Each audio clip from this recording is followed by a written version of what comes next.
We're now set to start writing out the equations for fluid dynamics that we can use further on in our treatment. And these set of equations are very much the same as the equations that you would use in Newtonian mechanics. We want to consider conservation of mass, conservation of momentum, conservation of energy. And then we're going to put them together with an equation of state, which describes how the variables interact with each other in order to have a full complement of fluid equations. So we'll start off with the first one of those, which is the continuity equation, or otherwise known as conservation of mass. So we'll derive that here to describe it. So if we consider a volume V, and in that volume V, we have gas of some density, rho. So we have a volume V, and it has on it a surface, S, and we consider some surface element, some fraction of the surface, ds, which is ds is normal to the local surface.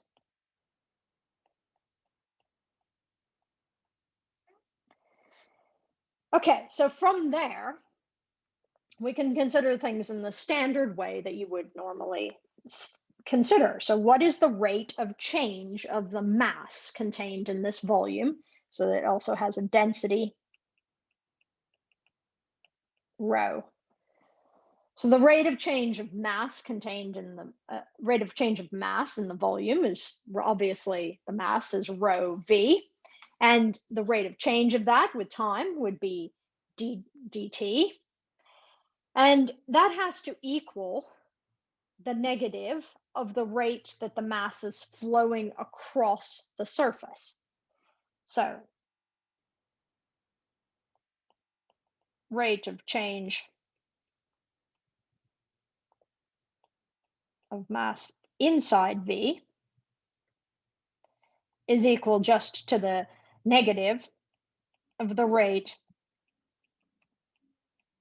that mass is flowing out across the surface, S. Well, that's an obvious statement. We can understand that.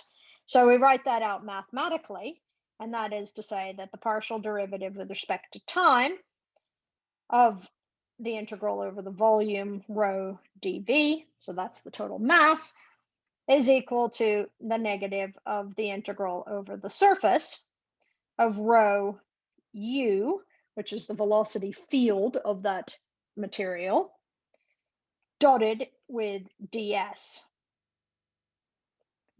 So we may have some velocity field coming outwards, which is u.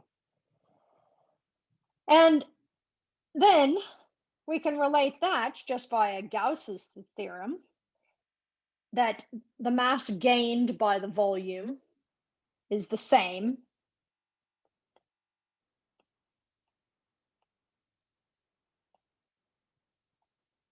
as the gradient, or as grad dot rho u integrated over the volume. And over this volume, it's just the change in density with respect to time over the volume. And so we can rewrite all of that as the integral over the volume of the change of the density with respect to time plus rho, or grad dot rho u integrated over the volume has to be equal to 0. And this is a continuity equation. It says that the amount of mass is continuous. We've conserved our mass in this. And from that, we can write out the equation d rho dt plus grad dot rho u is equal to 0. And that is the continuity equation in Eulerian sense.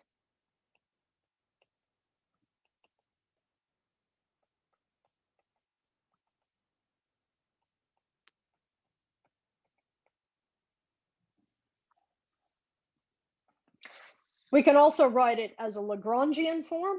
So the Lagrangian form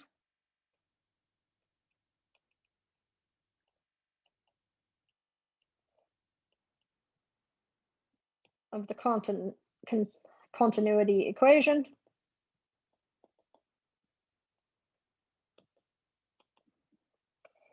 is just d rho dt plus rho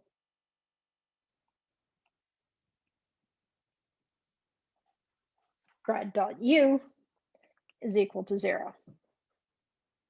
And those two equations are the same. They mean the same thing. They're just two different forms depending upon what perspective, whether we're tracking a fixed volume or we're tracking the volume past a fixed position. And if in the situation, if d rho dt is equal to 0, then we can say that the fluid is incompressible. Whoops, I can spell that, incompressible. So that case, an incompressible fluid would be something like liquid water. You can push on it, but it's not going to compress dramatically. Now, on the other hand, if you take most astrophysical situations, which are dealing with gases, usually d rho dt is not equal to 0 in astrophysics. And an example with that would be you can take gas and make it denser.